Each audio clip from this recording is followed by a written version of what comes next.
चलो फाइनली ये पल आ ही गया जब मैं आसमान में खुले पंछी की तरह उड़ पाऊँ। यस, और तुम्हारी ये उड़ान मैं अपने कैमरा में कैप्चर करूंगी। लेकिन मिस्टर आजाद पंछी, कहीं आसमान में इतनी दूर मत उड़ जाना कि आसमान में गुम ही हो जाओ। डोंट वरी मैडम, वैसे भी अगर रोनी जी आसमान में गायब हो भी गए ना तो वापस तो जमीन भी आना पड़ेगा ना। उड़ान भरने से पहले ही आप नीचे आने की बात कर रहे हो। चलो हो गई तैयारी? All the best.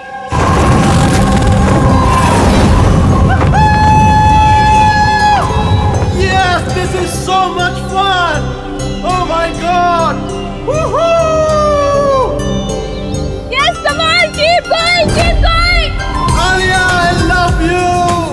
Ronnie, I love you too. वाह, लगता है काफी एक्सपीरियंस है इन उड़ान का। Of course, अमेरिका में उसने काफी एडवेंचर स्पोर्ट्स ट्राई किए हैं, पंजी jumping, paragliding and what not. बस इंडिया में कभी कुछ ट्राई नहीं किया था, और अब जब इंडिया में आए ही हैं हॉलिडे के लिए तो क्यों ना कुछ ट्राई करें।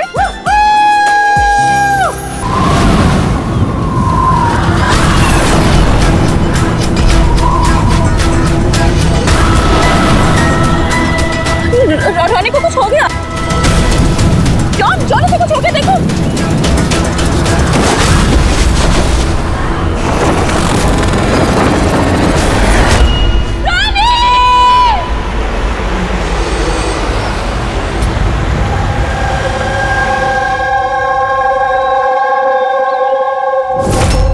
मैं और रॉनी तो यहाँ हॉलिडे मनाने आए थे। मुझे क्या पता था कि ये रॉनी का आखिरी दिन साबित होगा।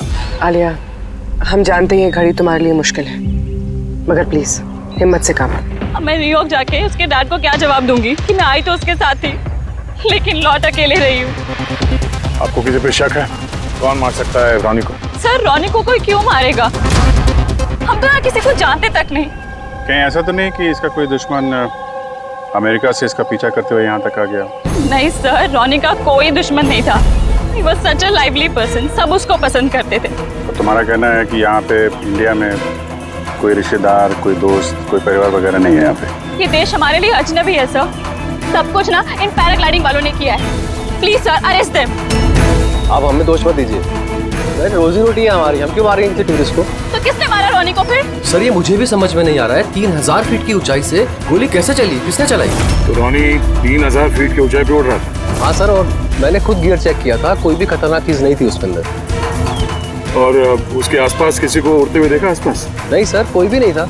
आसमान एकदम साफ था, रेडियस भी क्लियर था, और वो अपनी उड़ान एंजॉय भी कर रहे थे। पर सडन पता नहीं क्या हुआ, एकदम से धड़ाम से नीचे आके गिर गए। ये जो घाव है ना, तो ऐसा लगता है कि काफी दूर से गोली चली है, शायद किसी राइफल से। हाँ, राइफल ही होगी, क्योंकि जिस हाइट पे ये उड़ान भर रहा था वहां से तो कोई शार्प शूटर ही गोली चला सकता है किसी राइफल से। जॉन, यहाँ आसपास किसी को गन या राइफल के साथ देखा है क्या तुमने? यहाँ पर गन लाना अलाउ नहीं है। आप असली गन की बात कर रहे हैं, वो दिवाली वाली पटाखे की बंदूक भी नहीं ला सकता कोई। आप लोगों ने देखा यहाँ पर किसी को? नहीं मैम, नहीं तो नहीं देखा। नहीं मैम। अच्छा आलिया, जब आप यहाँ पर आई रॉनी के साथ, आपको किसी पे शक हुआ? कोई आप लोगों को फॉलो कर रहा हो, कोई आदमी जो गड़बड़ लगे? नहीं सर, ऐसा तो कोई नहीं था। तो क्या गोली आसमान से चली है क्या? सर मैंने बताया ना, रोनी जी के आसपास में कोई उड़ नहीं रहा था, तो फिर आसमान से गोली चलाएगा कौन? हाँ सर, आसमान में कोई भी नहीं था। आप चाहें तो ये फुटेज चेक कर सकते हैं, इसमें कोई भी नहीं है साथ में।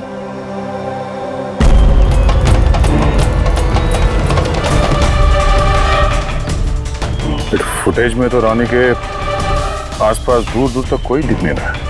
सर जमीन से नीचे से ऊपर किसी ने गोली नहीं चलाई। ये कह रहे हैं कि जब वो ऊपर रुका था तो कोई उसके आसपास नहीं था, तो ऊपर से भी गोली नहीं चला सकता। ये बताइए, ये गोली चली तो चली कहाँ से और किसने चलाई? कमाल है यार, इसका कोई दुश्मन नहीं है तो फिर इसको मारने के लिए इतनी प्लानिंग कौन करेगा? एक टेढ़ा केस लग रहा है। तो किसी टेढ़े आदमी को भेज देते हैं टेढ़े सबूत, शायद उसे कुछ पता चल जाए।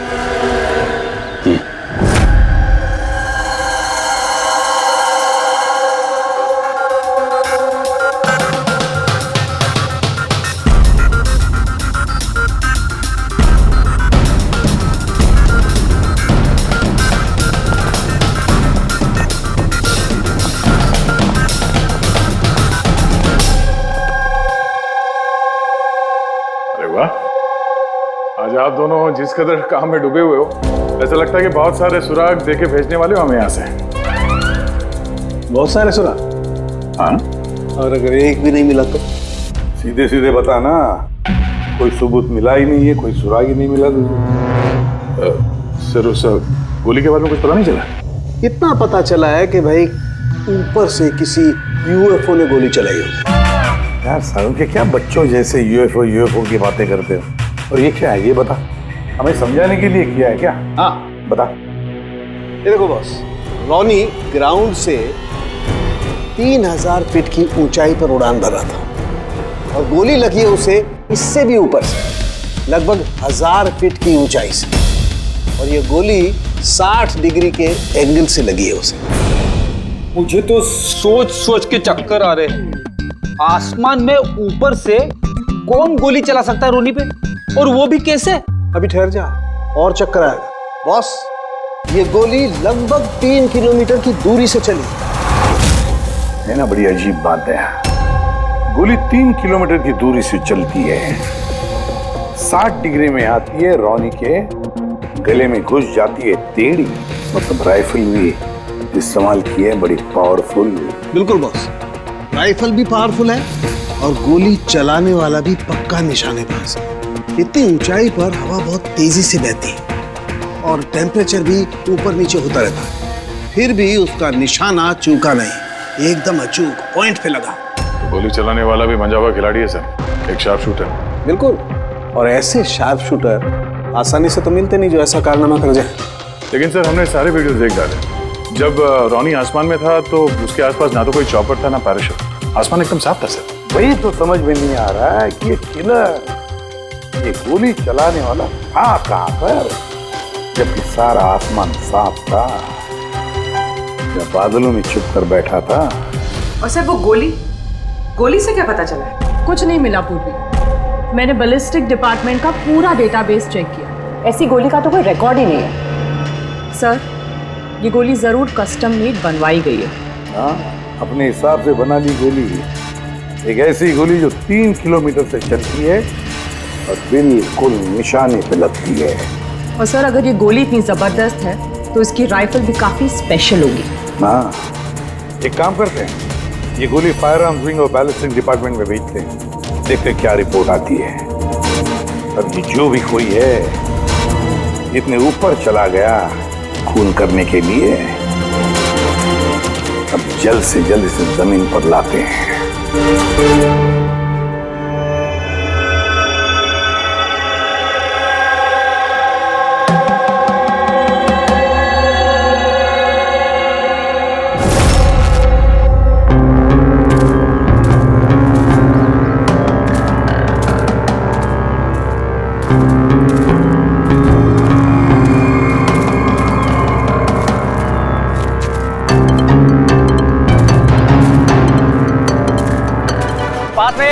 You can do it. यार गुरु, अब और नहीं चढ़ सकता, बहुत थक चुका हूँ मैं।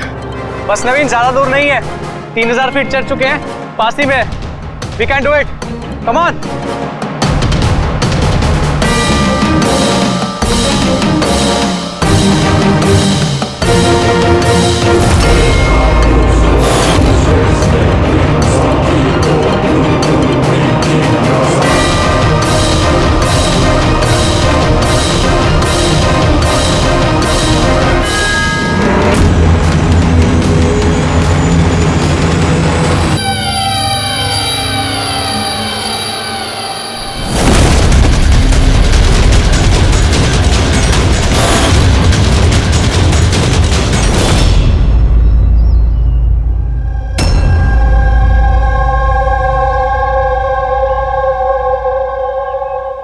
ऐसे लग रहा है जैसे रॉनी के मर्डर की फोटोकॉपी देख रहे हैं।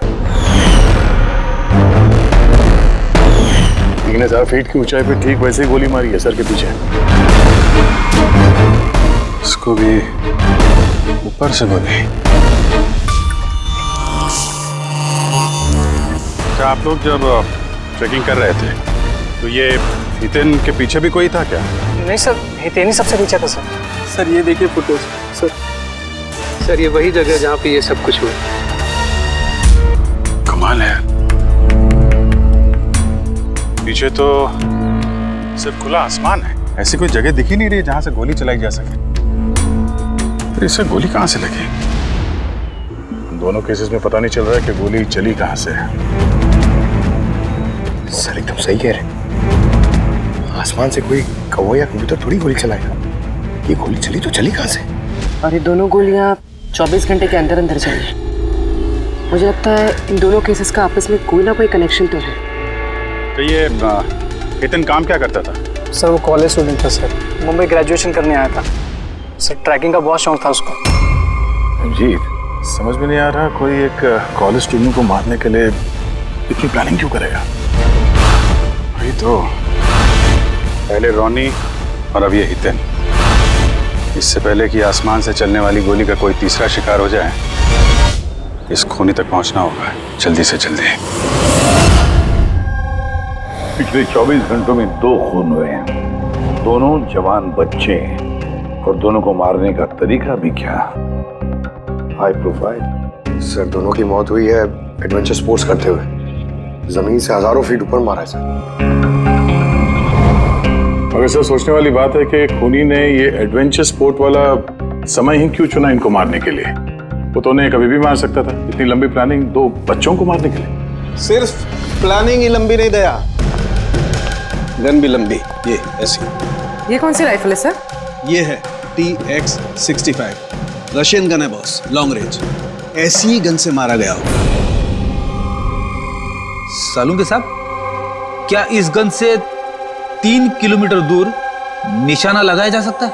हाँ फ्रेडी, शूटिंग रेंज में ट्राई करके देख लिया है, इसकी रेंज 3 किलोमीटर से ऊपर ही है। ऐसी गन तो आर्मी वालों के पास या फिर आतंकवादियों के पास ही मिलेगी। बिल्कुल बॉस, और इसीलिए मुझे लगता है कि ये सिर्फ मर्डर का मामला नहीं है, कोई बहुत बड़ा गुनाह होने वाला है, लार्ज स्केल पर। दया सर, काम करो, दिल्ली में जाओ इंडियन इंटेलिजेंस विंग में, और पता लगाओ कि ये ऐसी गन किसके हाथ लगी थी और कैसे।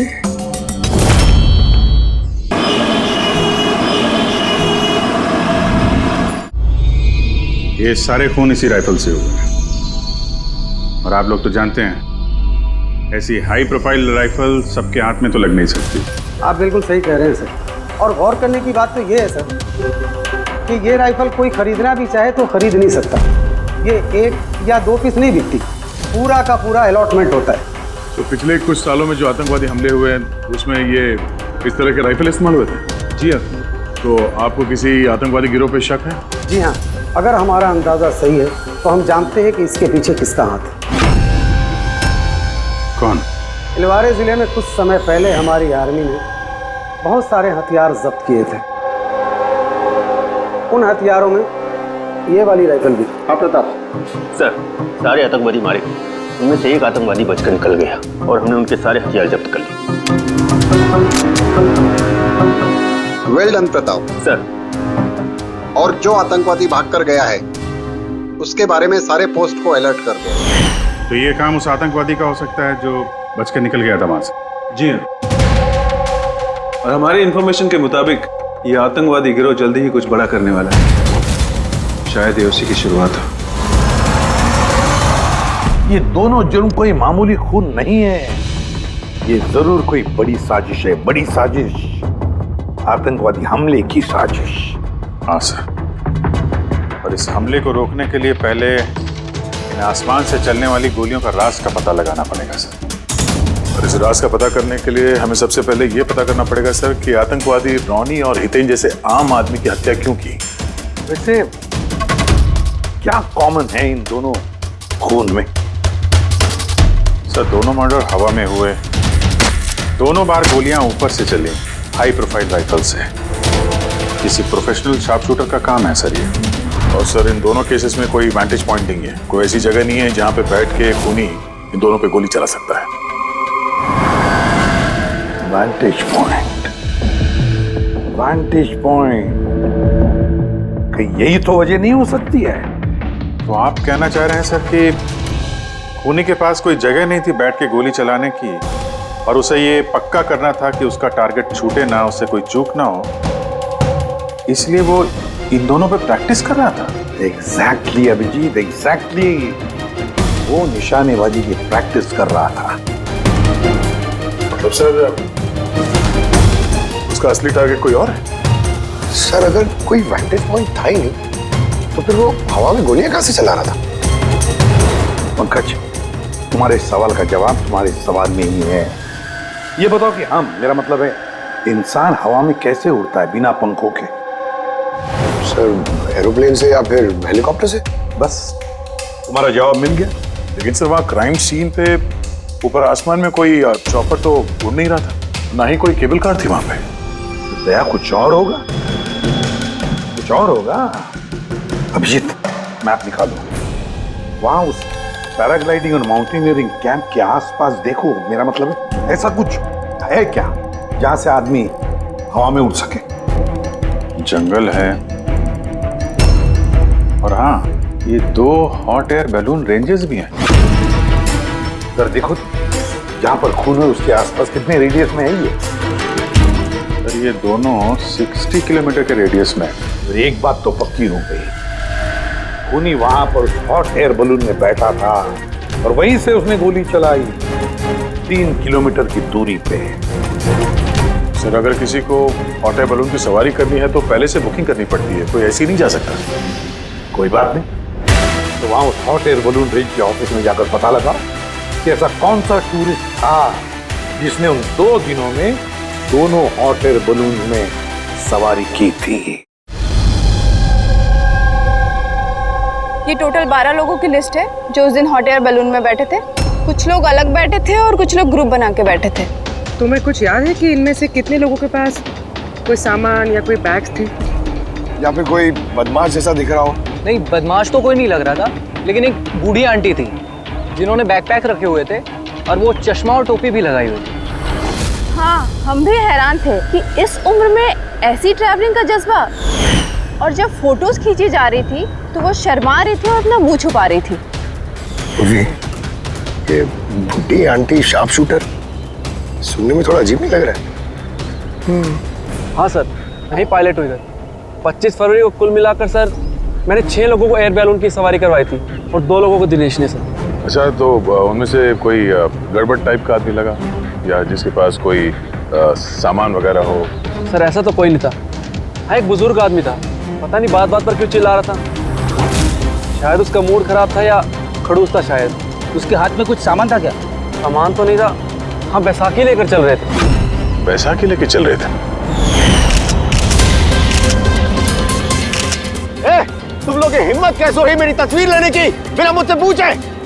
जरा भी तमीज है कि नहीं है? उड़ाओ उसे, उड़ाओ। अच्छा, फोटो खींचने पे नाराज हो गए? कितनी अजीब बात है ना सर। लोग हॉट एयर बैलून पे रोज रोज तो बैठते नहीं हैं, तो वो खुद ही फोटो खिंचवाना चाहते हैं ताकि वो इस मेमोरी को हमेशा अपने पास रख सकें। और कोई खास बात याद है उनके बारे में? सब पता नहीं बतानी चाहिए या नहीं। नहीं नहीं, बोलो, जो भी याद है खुल के बताओ। इन्हें चलता देख के लग नहीं रहा था कि उन्हें बैसाखी की जरूरत होगी, पर फिर भी उन्होंने बैसाखी पकड़ रखी थी। अच्छा,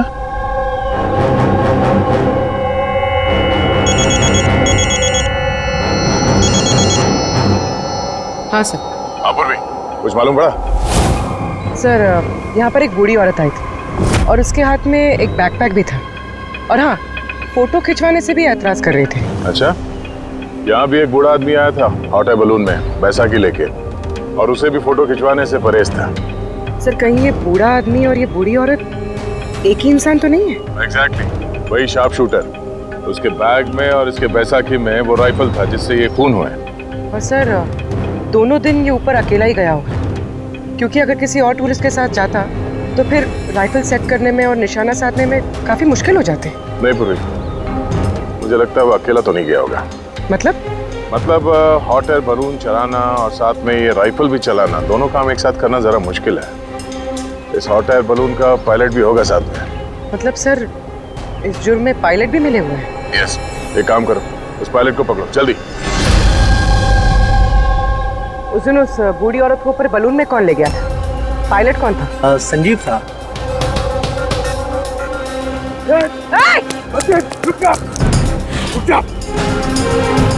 ना तुम मुझे मार पाओगे वरना ही उसे।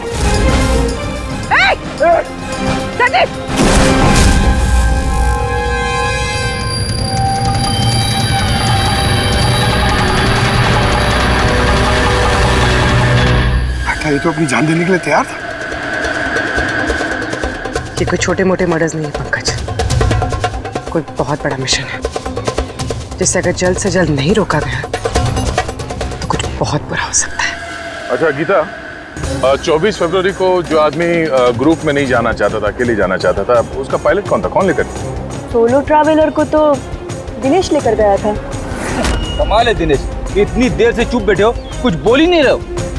तुम लोग मुझे पकड़ नहीं पाओगे।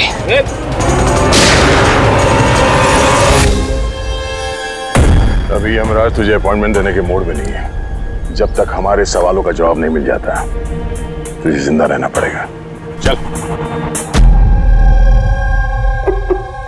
मार लो, जितना मार सकते हो मार लो, मुझे कोई फर्क नहीं पड़ता।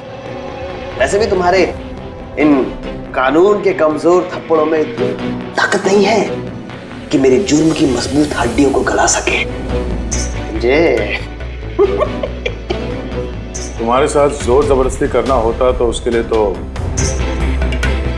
2 मिनट का काम है हमारे लिए,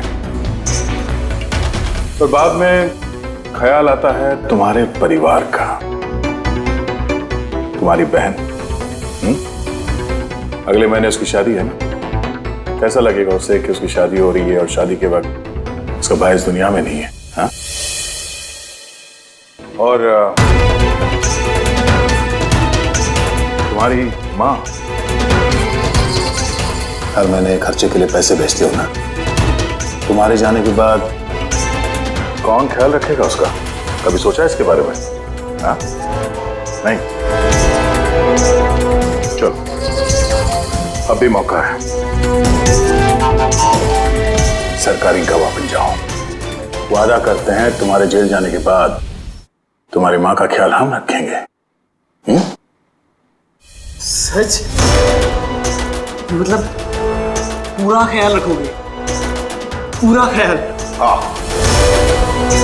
तुम्हारी माँ का पूरा ख्याल रखेंगे। तुम बस ये बताओ कि किसके लिए काम करते हो? तुम्हारा बॉस कौन है? बता दो, पक्का बता दो? हाँ बताओ। मैं जिसके लिए काम करता हूं ना, मेरा बॉस है सर, उसका नाम है एसीपी प्रद्युम्न।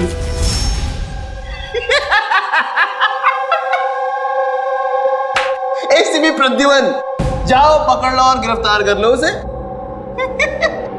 कहा था ना, मैं कुछ नहीं बताने वाला, जो कर सकते हो कर लो। सीआईडी वाले, सीआईडी। ओ बॉस, बॉस।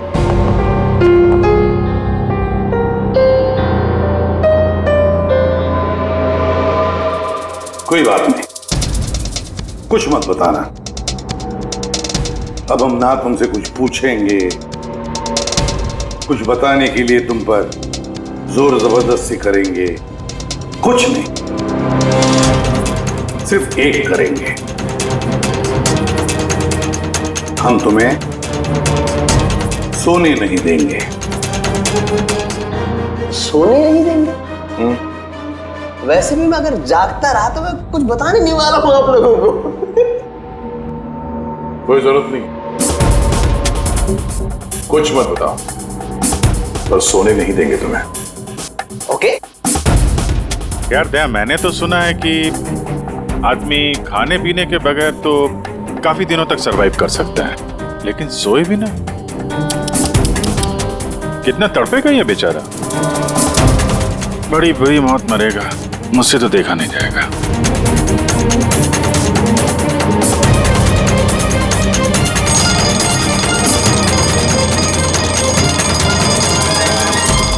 समय काटने के लिए आसानी होगी। हाँ? अपने जिंदगी के आखिरी पल अपनी आंखों के आगे गुजरते हुए देखो, ठीक है? Thank you. सोने मत देना इसको।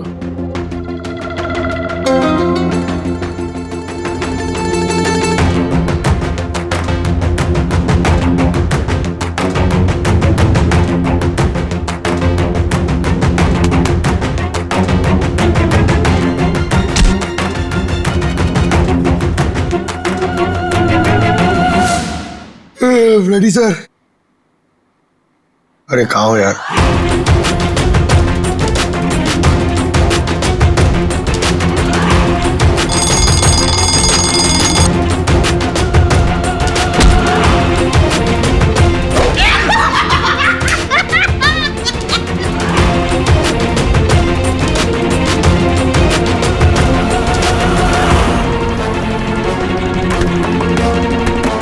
जब तक मुंह नहीं खोलेगा सोने का नहीं, समझे? 5 मिनट में नहीं, नहीं 1 मिनट, 1 मिनट तो सोने दो। 1 सेकंड, सोऊंगा नहीं, नहीं सोऊंगा बिल्कुल नहीं, बिल्कुल नहीं सोऊंगा।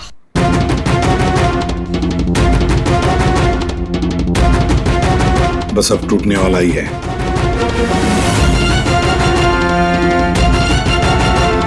सब बकना शुरू कर देगा अभी। बल्लू, बल्लू नहीं सोएगा तू।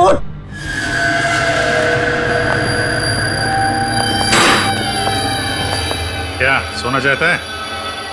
तो सोने देंगे ना भाई, क्या प्रॉब्लम है? चलो हम सोने देंगे तुम्हें। खाली ये बताओ कि तुम्हारे गिरोह का प्लान क्या है? हाँ बता दो। मेरा नाम दिनेश नहीं है, मेरा नाम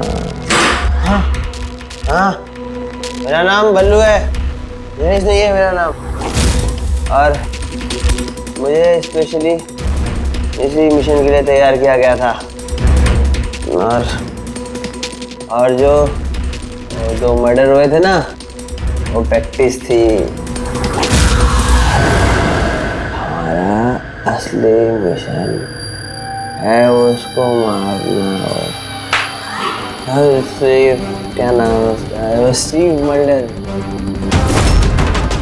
स्टीव मल्डर, वो इंटरनेशनल पीस मीडिएटर, शांति दूत जो हमारे देश आया है, दुश्मन देशों के बीचों शांति का करार करवाता है, आतंकवाद बंद करने के लिए। इसी भी हम नहीं चाहते कि आतंकवाद कभी रुके। और स्टीव मल्डर तो मरेगा, तुम लोग कुछ नहीं कर सकते। और तो कर भी लोगे ना, उसको बचा भी लिया ना, और स्टीव मल्डर को खत्म कर देंगे हम। हमारा जो शार्प शूटर है ना, एकदम रेडी। कहाँ मारने वाले और कब? बोल।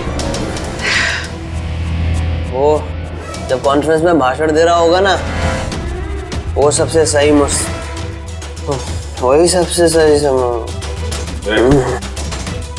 सही समय होगा, क्योंकि उस समय उसके आसपास सिक्योरिटी वाले नहीं होंगे।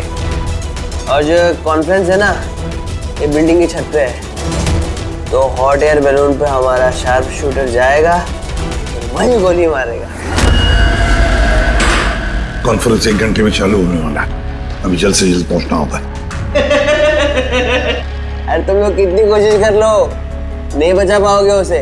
और हाँ, अगर तुम लोगों ने बचा भी दिया ना, तो हम दोबारा प्लान बनाएंगे, दोबारा मार देंगे। कौन मारेगा? कैसा दिखता है वो? अरे मैंने उसकी शक्ल नहीं देखी अभी तक, जब भी आता है भेष बदल के आता है। तुम लोग क्या उसमें पकड़ोगे? हॉस्पिटल ले जाओ जल्दी। सर, क्या हम हॉट एयर बलून रुकवा नहीं सकते जब तक कि ये कॉन्फ्रेंस पूरी न हो जाए? नहीं फ्रेडी, ये हॉट एयर बलून हम नहीं रुकवाएंगे। अगर आज रोक दिए तो कल दूसरा प्लान करेंगे। आज का प्लान हमें पता है, हम आज ही भिड़ेंगे इनसे।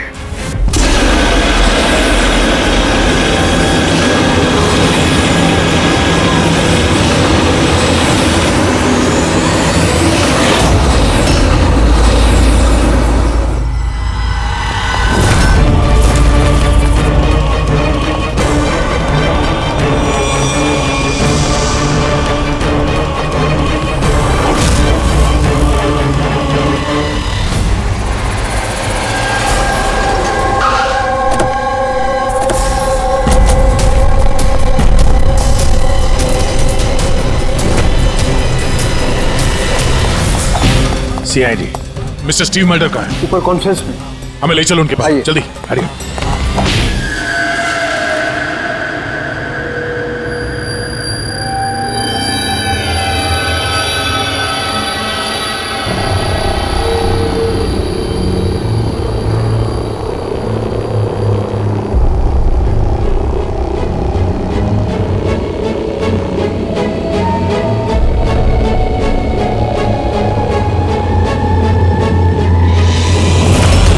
सर यहाँ पे 4 बलून है, 2 हवा में है और 2 रेडी हो रहे हैं उड़ने के लिए। मेरे सामने जो बलून है सर,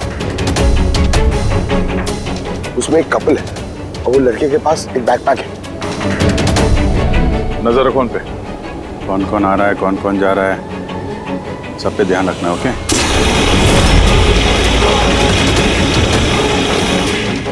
सर उनका बलून टेक ऑफ हो गया सर। हाँ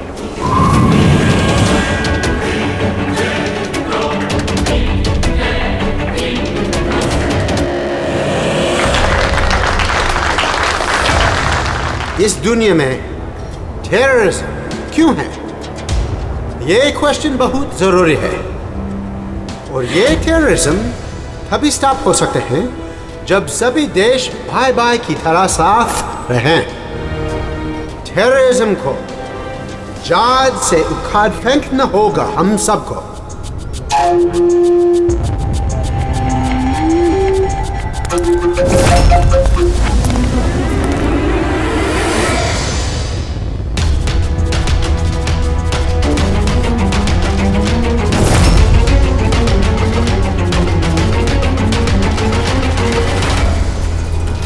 तो म्यूजिशियन है, उड़ने की तैयारी में है।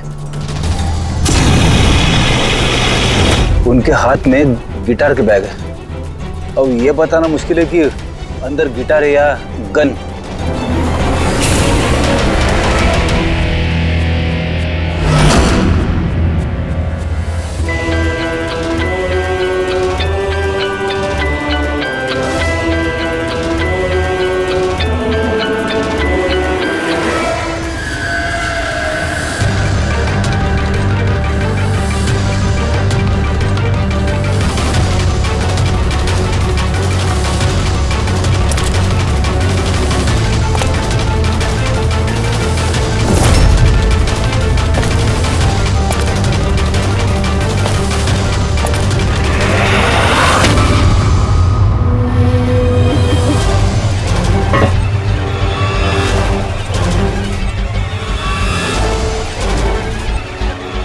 सर और एक आदमी आया है, उसके पास एक बैकपैक और एक क्रच है।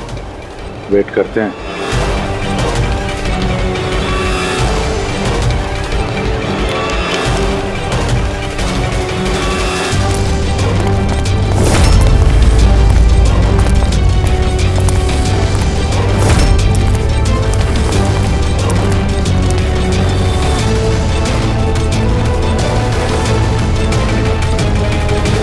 सर कैमरा क्रू वाले आए हैं, उनके पास 2 बैग है। Camera crew?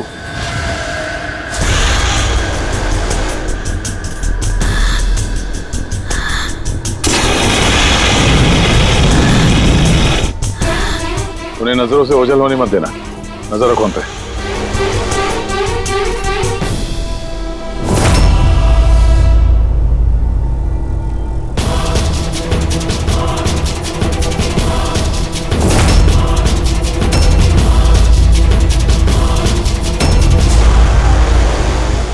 यहाँ तो बहुत सारे बलून उड़ रहे हैं। सुसाइड बॉम्बिंग क्या है? कोई खुशी खुशी हो अपनी जान देने को कैसे रेडी हो सकते हैं? जिंदगी अनमोल। Oh no, We need to respect ये सारे बलून? life. और हर देश वो कौन सा बलून होगा जिसकी हमें तलाश है? लगता है भेष बदल के आया है, तो शक्ल से कुछ गड़बड़ लग रहा है।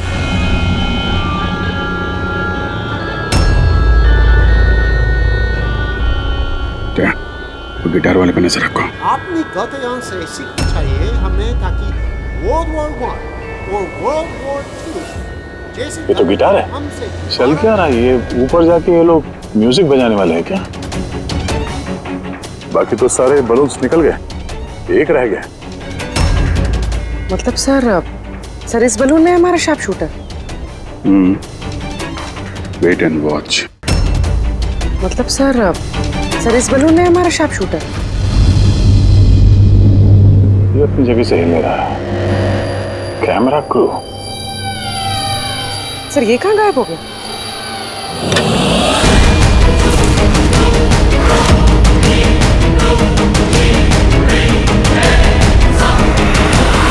सर इसके पास तो राइफल है, वैसे ही जैसे साड़ू के सर ने बताई थी।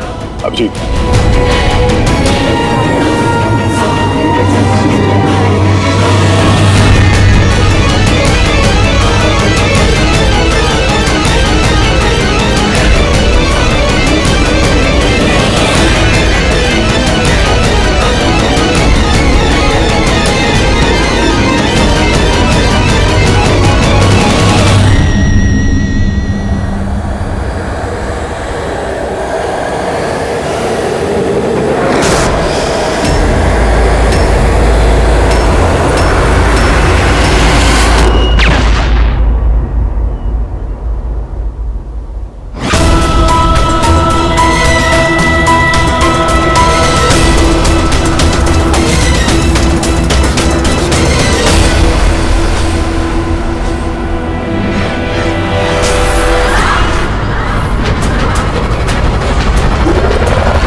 Mister Steve, your life is in danger. आपकी जान को खतरा है। आप क्या करें? We have a plan. Thank you CID. अगर आप लोग आज सुबह वक्त पे नहीं आते, मैं जिंदा नहीं होता। क्योंकि मिस्टर स्टीव, खतरा अभी गया नहीं है। अभी खूनी पकड़ा नहीं गया है, इसलिए बीच से be careful. Okay Freddy, Pankaj, उस बलून पे नजर रखना, आंखों से ओझल होने मत देना। हाँ सर, हम लोग बलून को ट्रैक कर रहे हैं।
Good job. Congrats. पकड़ गया killer, Mr. Abhijit? Yes, Mr. Steve, we got him. Yes. Well done. Well done. CID वर्षों से इस देश की सेवा कर रहे हैं और आज एक बार फिर आपने एक खतरनाक टेररिस्ट को पकड़ लिए हैं। अभी वो पकड़ा क्या है, बहुत जल्द हम उसके पूरे ग्रुप को पकड़ लेंगे। Mister Steve, we are very proud of you. आप जैसे लोगों की दुनिया को जरूरत है, जो आप जैसे साहसी हैं और नेक हो।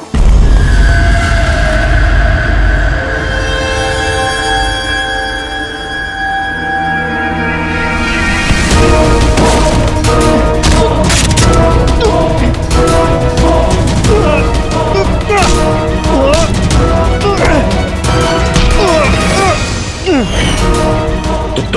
ड्रेस बदलकर अपनी और हितेन का खून किया था। तो मिस्टर शार्प शूटर, अब जेल की उड़ान भरना फांसी पे छूटते हुए समझा।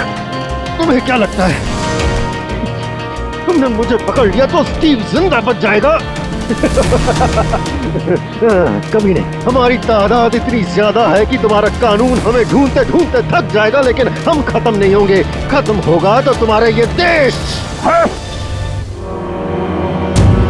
एक खटमल हमारे देश पे बुरी नजर डालने वाले आए और चले गए। जानता है हमारे देश को आजाद हुए कितने साल हो गए? 70 साल। और पिछले 70 सालों में हमारे देश के वीरों ने न जाने कितने आतंकवादियों का खात्मा किया है।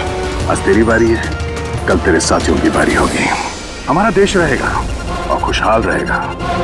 और अगर इस देश से किसी चीज का खात्मा होगा, वो है आतंकवाद। समझा? आतंकवाद।